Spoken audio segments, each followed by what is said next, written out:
শুভ সকাল বন্ধুরা, আশা করি ভালো আছেন আপনারা। আজকে একটা ব্লগ করছি।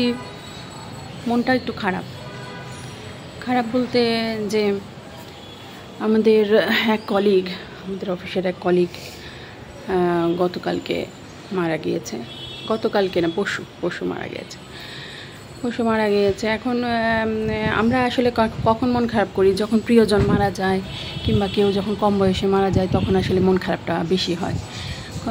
কম বয়সে মারা যায়, তারপরে তার ফ্যামিলিতে অনেক ডিপেন্ডেন্ট লোকজন থাকে, তখন আসলে আমরা তার জন্য দুঃখ প্রকাশ করি।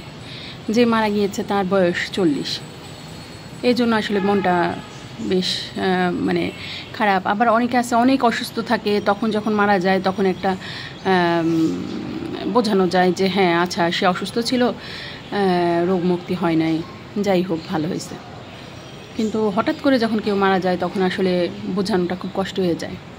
আমি যার কথা বলছি তাকে আমি আসলে ব্যক্তিগতভাবে চিনি ফেসবুকের মাধ্যমে।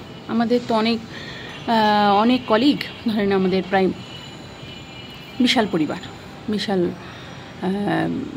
জনগোষ্ঠী একটা আমাদের ব্যাংকে কাজ করে।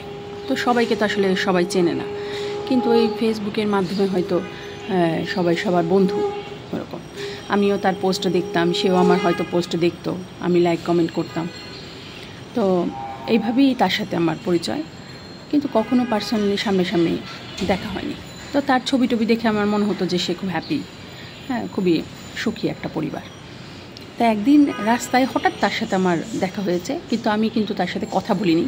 সেদিন দেখেছি সে খুবই বিধ্বস্ত। একটা ছোট বাচ্চা কোলে, একটা বাচ্চা হাতে, হয়তো সে ডে কেয়ারে বাচ্চা রাখে। তো 6টার পর যখন ছুটি হয়েছে তখন সে বাচ্চাটাকে নিয়ে ঘরে ফিরছে। বিধ্বস্ত এক মানুষ, যাকে আমি ফেসবুকে হাস্যোজ্জ্বল ছবি দেখছি, তার সাথে এই মানুষের কোনো মিল নাই। এই মা আসলেই খুবই নিরুপায় একটা মা।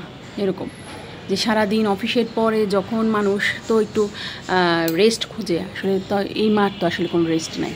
সে এই যে বাচ্চাগুলোকে ডে কেয়ার থেকে নিয়ে যাচ্ছে, তারপরে হয়তো বাসায় গিয়ে তাদের খাওয়া দাওয়া, এই সেই পারিবারিক যেসব কাজকর্ম আছে এইগুলো শেষ করে সে যখন ঘুমাতে যায় তখন তার জান মনে হয় আর দেয় না। এরকম অবস্থা। এরকম আমাদের আসলে প্রত্যেকটা ওয়ার্কিং ওমেন যারা আছে তাদের সবার কাহিনী একই। সে মাথা ব্যথায় মারা গেছে। মাথা ব্যথা অনেক দিন ধরেই তার মাথা ব্যথা, সে ডাক্তারের কাছে যায়নি কি আমাদের এরকম অনেক সমস্যা আছে আমরা যেগুলো নিয়ে ডাক্তারের কাছে যাই না।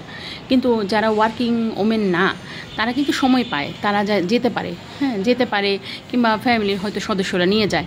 আর আমরা যারা ওয়ার্কিং ওমেন, তাদের জামাইরা মনে করে যে হ্যাঁ ও তো স্বাবলম্বী, ও তো যাবি ডাক্তারের কাছে, ও একলাই যায় না কেন, ওর যখন মাথা ব্যথা ও যায় না কেন, ওর যখন পেট ব্যথা ও যায় না কেন।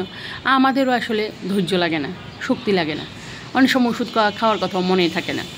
আমি আমার বাচ্চাকে অনেক সময় বলি যে তোমরা আমাকে ওষুধ খাওয়ার কথা মনে করাই দিও, এরকম আর কি। গাফিলতি আমরা নিয়ে আসলে যারা চাকরিজীবী মহিলা আছে তারা আসলে অফিসটাকে প্রায়োরিটি দেই, বাসাটাকে প্রায়োরিটি দিই, নিজেকে আর প্রায়োরিটি দিই না। নিজের জন্য আসলে কোনো সময়ই থাকে না। সারাদিন এই ঘোরাপাড়ার পরে বাসায় এসে কোনো ক্রমে 2টা খেয়ে, আমি তো খাইতে আমি কিন্তু বিকালের নাস্তা যেটা, এটাও করতে পারি না। ওই একবারে ভাত খাই।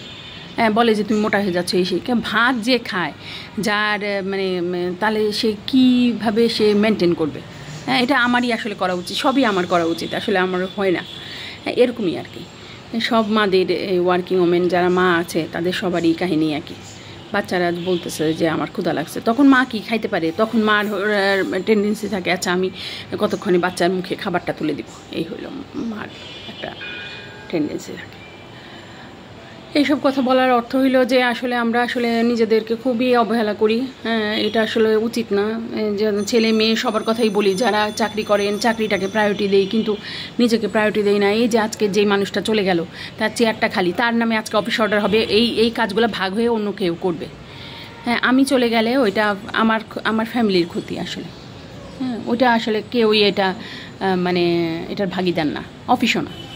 অফিসে দুঃখ প্রকাশ করবে, একটা শোক বার্তা দিবে, তার অফিসের কাজগুলো হয়তো অন্য কাউকে ভাগ করে দিল, কিন্তু আসলে অফিস যে থেমে থাকবে এরকম না। জীবনও থেমে থাকে না, অ্যাজ ইউজুয়াল জীবনও থাকবে, জীবনও চলমান একটা প্রসেস।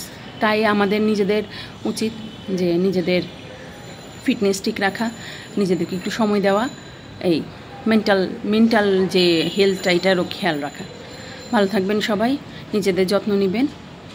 আর আশেপাশে যদি এরকম কেউ থাকে যাকে একটু পরামর্শ, একটু সহযোগিতা করা যায়, একটু করবেন, তাহলে দেখবেন যে তাদেরও মেন্টাল হেলথ ভালো থাকবে, আপনারও ভালো লাগবে তাদেরকে হেল্প করার পরে। ভালো থাকবেন সবাই, নমস্কার।